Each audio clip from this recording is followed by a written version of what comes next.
I'm Dr. Willie Jolley, and this is me.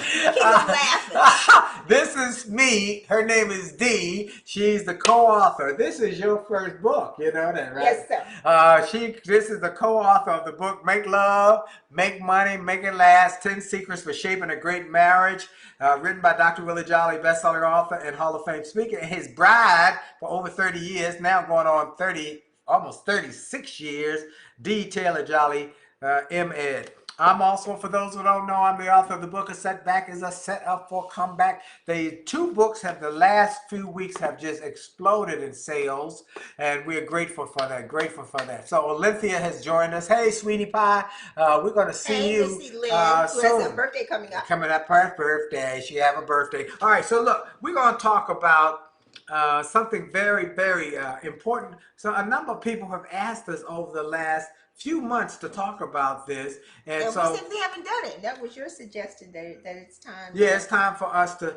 talk about at least to weigh in on it. Yeah, we want to talk about this because it's a very important conversation that needs to be addressed.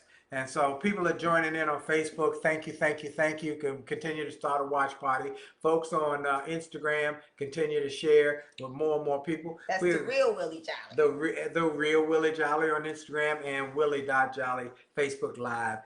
We are streaming live. Okay. Topic. This is a big deal.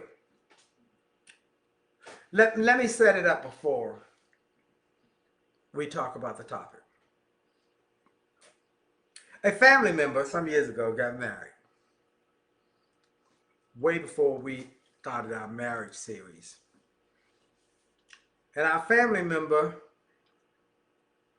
married someone whose mother she didn't particularly care for.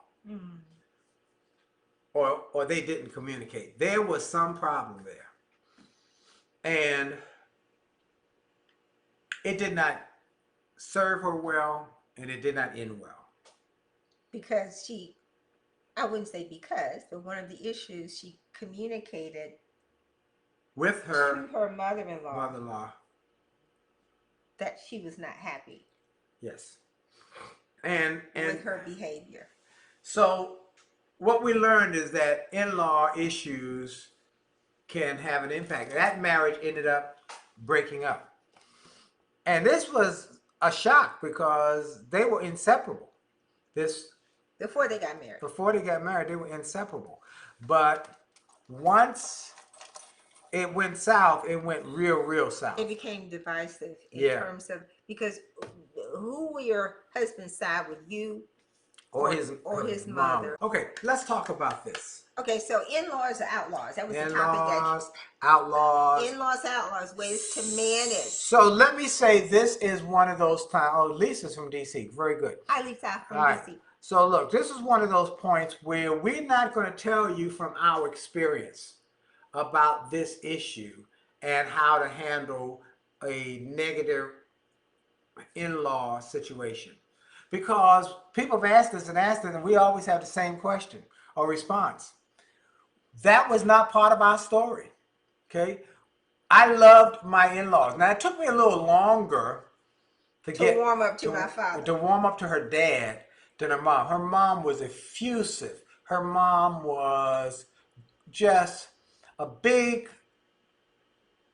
element of love. She was just the essence of love. She just loved everybody. But you know what I think? What? I think that's testament of a relationship anyway.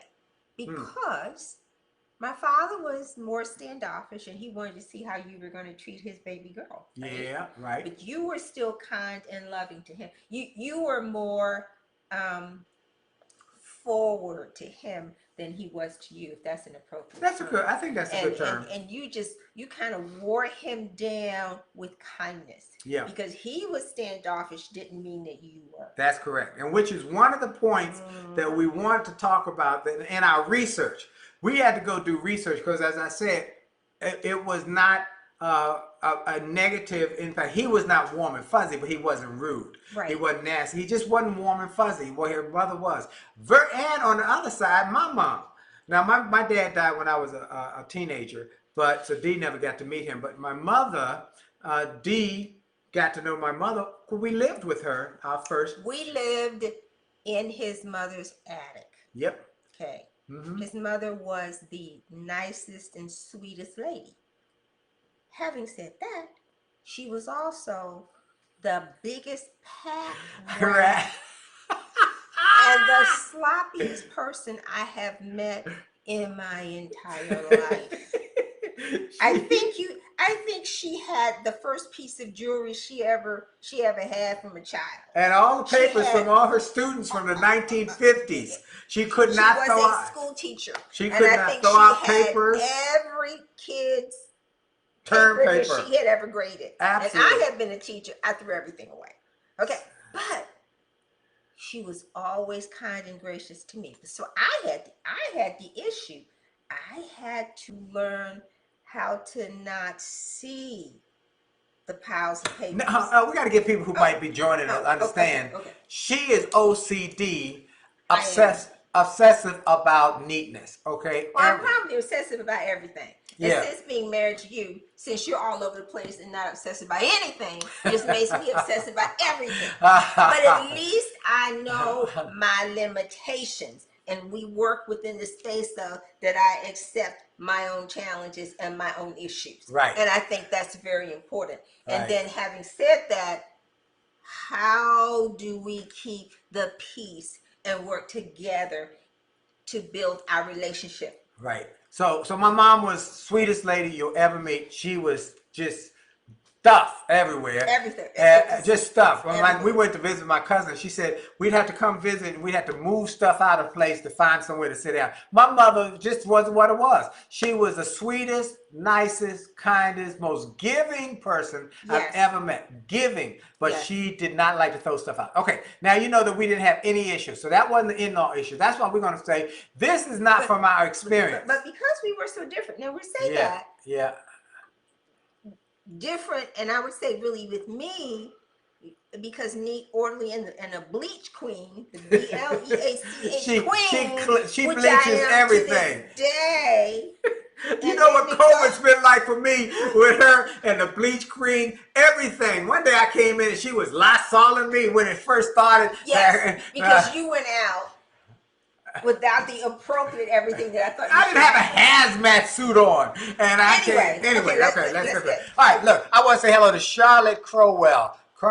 She's joining the first time. Welcome. Hopefully, by the way, many people are joining us who heard us this morning on Get Up Mornings with Erica Campbell across America on the syndicated radio show. And we want to thank all of you. And we got phone calls too. Calls, orders. And we had orders because I'm also the person who ships the orders. How about that? We got him out of here today. Because Cheryl, nobody's coming in. Pierre Campbell. My man, Pierre Campbell is up in here. From Atlanta, from North Carolina, from Florida. It just shows, because you're in 39 markets. So by the way, I'm excited today. I'm excited. Linda Cozera joined us. She and Greg are back in West Virginia. Today was my first speech in person in a year. He was so excited. I was excited to be in front of people. I was not there. She didn't go. All right, she ain't feeling that. But it's in front of people. Now it was socially distanced. I wore a mask until I went on stage. I had been fully vaccinated. He was so excited. I mean, that's what he does. He's excited about it. I did go to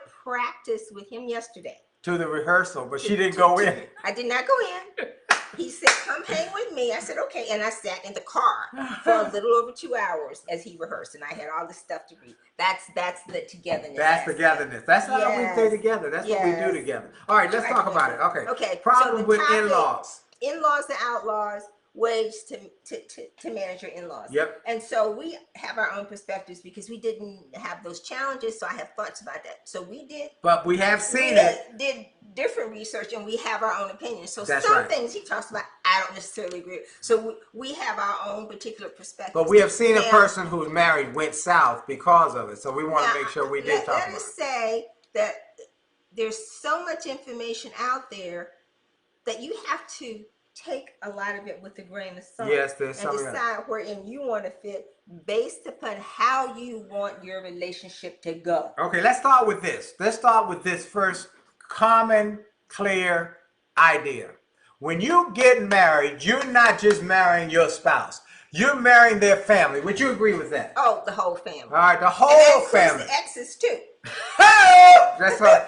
That's right. So that's a whole nother story. We got a whole story on that. We'll talk about that some But other you know time. what? We get asked about the blending of families. Blending of families. We need to talk about that because we definitely have a blended family. Yep. But when you get married, you married everybody. You marry everybody. You marry the kids, including the animals, the step kids, but in-laws. You marry in-laws, and so know that going in. Okay, you marry each other. So the question I looked up, I said, well, why are there problems with in-laws to begin with? And it always makes me cringe when people say, oh, say terrible things about in-laws. We don't have anything. Yeah, we don't have that story. We love our in-laws. Where do the problems stem from to begin with? Mm-hmm. And you know what? It seems like it comes from expectations and boundaries. Now, last week we talked about unrealistic expectations in marriage, right? Relationship, right. So when you talk about your in-laws and why things often go south, it is that people have different expectations of what it would be like, even in terms of how you prepare the meal. Yeah.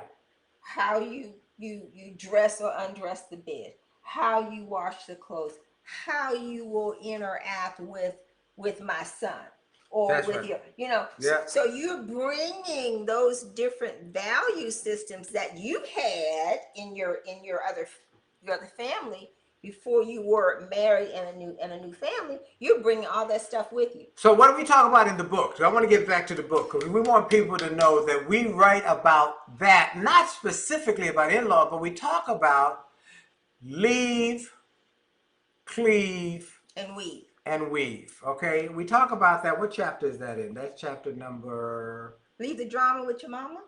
Yeah, leave the drama with your mama. I don't know. What chapter number 5. That's chapter number 5. Leave the drama with your mama. And so, by the way, if you don't have the book, you really do need to get the book and the workbook. We want to save marriages. We want to enhance marriages. We want to enrich marriages. Okay, leave the drama with your mama. We say you got to leave, cleave, and weave. When you leave your parents, you got to leave them. That is not your home anymore. You got to go to a new family and you got to cleave together. We are cleaving together. But then you weave a new culture. Now, we heard of a story of a wife and a husband, or husband and wife. The parents have been married a long time. But when she married her husband, she would always bring what her parents did, everything, to the, and he said, that's not how we did it in our household. And so they had these two cultures that were clashing because she said, this is the way we do it. That's the way we always did it. And he said, well, that's not how my family. And what we're saying to you is that when you leave, you must cleave and weave a new culture. Well, try something different. Try new ideas. That's called compromise. But here's the thing. What if you've left his house, her house, you're now together and you have a new house. And all the relatives come with them. That's a whole nother thing. No, in the sense of they show up uninvited. Uninvited. Or they offer their opinions and you didn't ask for it. What do you do then? Now, here's one of the things I've learned what you do. When someone's controlling, there are parents who control it. They might treat their child, we see it in mamas a lot. So nobody, I knew you were going to talk about mamas. I think mamas tend to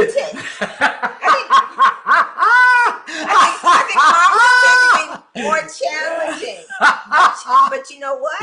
A wise mother learns how to love the person that their son loves. All right, that's good. That's good.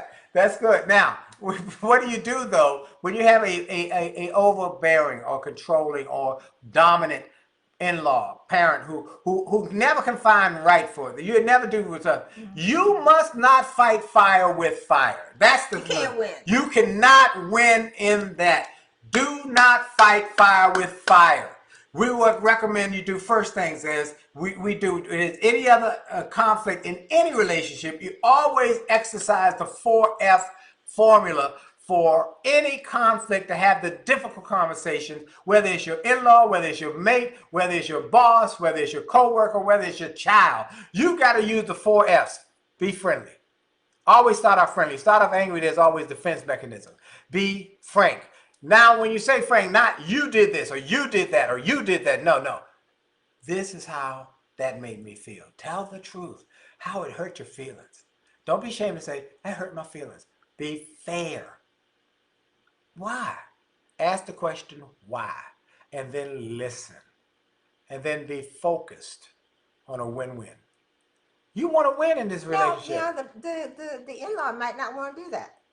But you have to be willing to listen. You can only do what you can do, okay? You can't make anybody... Look, I always say it in my speeches. Can you control the time? No. Can you control the weather? No. Can you control what someone else does or says or receives information? No. You have no control over that person. The only thing you got control over is you. So do all you can do. Olympia said, I loved my in-laws. They raised a very caring man and husband for me. That's the truth. That's true. And they loved you. Woo, did the Borleys love that Lynn? Lord have mercy. They were so excited to have Lynn and grandkids. Oh, boy, they were excited. But they were great in-laws. They didn't try and overbear. You know, this is important. Now, we're saying to you, our in-laws did not try and overbear. Tell us what to do. They gave us good counsel if we asked. Okay? They didn't really volunteer. No, they did not volunteer. But because they were loving and kind, we could share. We could share, and we could be open to share. And then, and then cultures. We had to get used to different cultures. Now, our in-laws, even now, my in-laws, my brother-in-law, I love my brother-in-law. Let it be stated for the record. I love my brother-in-law. We have never had a cross word. Even though when we went to New York, I did give him a hard time. I made him walk too far and so I didn't know he was having challenges. He laughs about it all the time. But I love my brother-in-law and my sister-in-law. I love them. We have a loving, friendly family. Now, if there were a problem, though, I would call them. I would pick up the phone and say, brother-in-law, I got a problem. And I think you feel comfortable doing that. Yes. Because you have developed a relationship over time. That's true. Okay. All right, that's so a couple things you should maybe consider. Go ahead. It's okay to acknowledge that your in-laws are now your parents. Yes, that's right. Your parents gotta love you.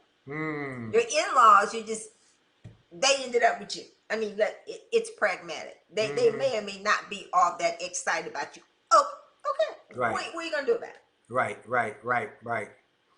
You accept it and you say, okay. Now, I want to move on. Right. You're going to be the best you that you can be under the circumstances, right? Okay, good. And then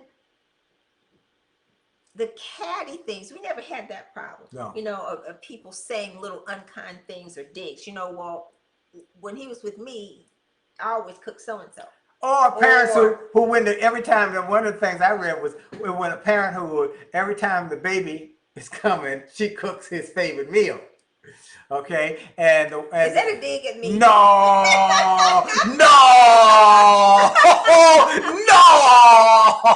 But I was so happy on Easter Sunday because the baby came for dinner, and I got all the good food. That did not hurt my feelings. He was just over the moon. I was so happy because I cooked because our son. And she threw down. She put her foot in it. Oh my Lord! It was so good. And so I asked my son, "Can you come next week, please?" I would just say, this is just between you and me. Just between nobody else looking. No, cooking is barbaric. Cooking is a barbaric. But you did it for your baby. Or you did it for your baby. I was willing to do it for my baby. Come again, son. Come every week. Okay. Here's another thing. What we want to say to you about these in-laws. Here's a couple things. Don't fight fire with fire. Understand that this is not something you want to get into. You don't want to get in excuse my language, a pissing battle with your in-laws. You don't want to do it. You have to ask yourself, do you need to be right all the time? That's right. That's a whole nother one. Anybody got a comment? Do you need to be right all the time? Because sometimes it wasn't my in-laws, but my uncle. My daddy's brother would raise the hair on the back of my neck. And his name is Uncle Ashton. And he's been dead like 40, 50 years. But he had a way of saying things that just pissed me off all the time. Of course, there's your uncle. Huh? Pisseth you off? Yes. That's Bible talk. Pisseth you off. Okay, so go ahead. I learned to be really kind. Kill them with kindness. That's another one. That's another one. To be really kind. Mm-hmm. So let me give you one of the things that go right along with it. Okay. What if your in-law is always finding fault with you? You don't do anything well enough. They're always picking at you. Here's what you might be tempted to explode with rage and tell them off. Give them a piece of your mind. We're suggesting you take a more diplomatic route to achieve this goal. Don't take it personally if you feel they are attacking you and making your spouse. But they probably are. That may be. The way help you build a defense by saying that every decision in your marriage is being made together.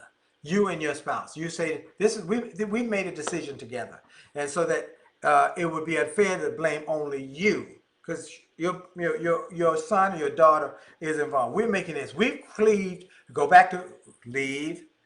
Cleave, and we've weaved a new relationship. So you're really saying that you and your spouse have to make decisions together initially. That's right. As to what kind of household you're going to have. Yep. Right? Mm-hmm. How you're going to address when there are issues with your parents. Right. Right. And listen, and you might be teed off. One lady was on a few weeks ago, and she was really teed off about in-laws, some in-law issue. Here's what I want to say to you. This is something you have to treat delicately.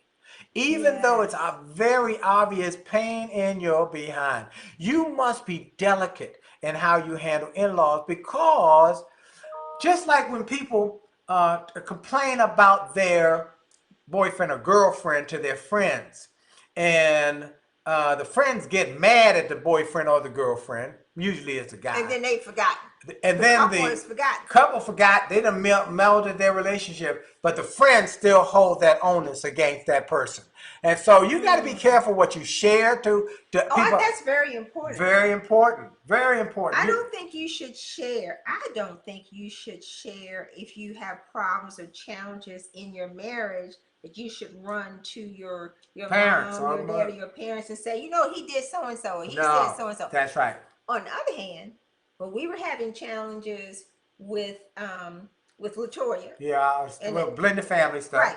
And you said you asked your mom for wise counsel. I asked my mom. Your mom said, my mom said, pray on it. She said, I didn't have a blended family.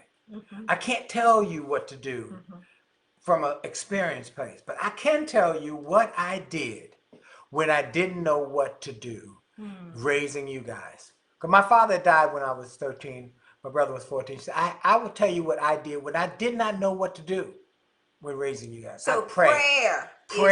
And ask for wisdom. You must ask for wisdom. Folks, I cannot say this enough. We write it in the book, chapter number 2. Make God an equal part of your marriage.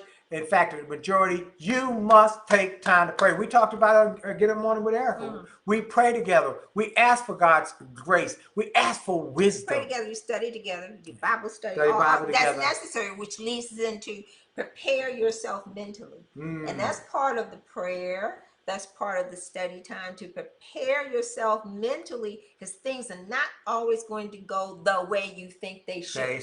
And you can't fall off the wagon, explode, let everything fall apart because that doesn't happen. Terrence E. from Greece, so that's why I love the word respect, and I'll take happiness over being right any day. You're absolutely right. Absolutely right. Absolutely right. Look, people are joining us. You know, our time, we only got a half hour, but we've sent this to a TV station where they can put it on live stream. I got another one. Yeah. I like this one. It's a combination of the two. Okay. So you could have a code word. You know, like sometimes, for example, I can't really say couple wise. But when we've been in situations where you have had to be here, do something, and it's going on for hours, and I can't take anymore, then I smile my last smile. It's like I can't. We have a code word. And that lets you know, okay. Her code words, just so y'all know, I'm an extrovert. I love people. I want to be. We go. It's not that I don't like people. No, That's but not I the love. point. I know it's not He loves love. being around I everybody. love being around people. I feed off that. She, on the other hand, is an introvert. She has to put out to be around people. So by the end of an evening, I'm broke down. She drained, and so she'll say. And I just want a quiet corner somewhere just to sit. She'll say, I have no more words. I have no more words. I have no more words. It's all gone. I have no more words. And I have worked at it for hours, glad-handed, asking the right questions, because I had to learn how to do that. Yeah. That was not second nature for me. And it came naturally to me. I had to learn how to I love talking to people. I had to learn how to ask questions. Smooth and to backhand. engage people. Moses is up here. Love you, Moses. Hey, I look. had to learn how to engage people, right? Thank you, Ivan, Enterprise. You both sounded great on the morning show. Thank you so much. Oh, thank you. We trying to get to both everybody. Okay. And then I broke down. She broke down. She said, I have no more words. I got to go home. And at that point, I know. And he knows Dee's put forth as much effort as she has. She's done everything I will tell you one time, it was hard, though, because I was there with Chuck Brown and the Soul Searchers. And they were doing Buster Loose, and he said, my man Willie Jolley's in the house tonight. And he was playing the go-go. And for those who are not from D.C., I love go-go. For 45 minutes. And I'm doing my thing. I got my dance move. And she said, I have no more words. I have no more words. I said, give me a few more minutes. I kept dancing. I'm doing my thing. I'm having a ball. 45 minutes of the same song. It's a different song, the same beat. So sorry. All right, look, folks, we got to go. We want to thank y'all for joining us. Thank you all who heard us on Get Up Mornings with Erica Campbell this morning. And please share with everybody to make sure to listen every morning, 8:20 Eastern, 7:20 Central Time. We're going to be all week long on Erica Campbell Show this week. I'm going to be talking about the book. If you don't, my relationship. If you don't have the book, Make Love, Make Money, Make It Last, go to jollymarriage.com. Get the whole bundle. Get the bundle. We recommend, I highly recommend. If you invested in you're getting married, you must make the same investment staying married. They should get the free chapter and they can see what we're all about. They get the free chapter. Get the free chapter. They can see the value. But then once you have to get the free chapter, buy the bundle. 2 books, 2 workbooks, audio book, and a CD on set. Because see, if you invested in getting married, doesn't it make sense that you would invest in staying married? Because the average, it's cheaper to keep them. The average divorce lawyer is about 10 grand starting. It's more than that. We've had people spend over $250,000 getting a divorce and more. But I know one who spent $250,000. Look, it's cheaper to work on it and stay together. Thank y'all. Ivan, thank you. I'm glad you heard it this morning. Thank you all who heard it. Thank you for all coming. And we're going to bust loose on out of here. Bust loose. Okay. Hey, Mark Stevens. We got to go. Thank y'all. Dr. Willie Jolley. Me, D. Taylor-Jolley. That's good. I like that. We'll see y'all next week. And God willing, and the creek don't rise. Jolly out. Bye-bye.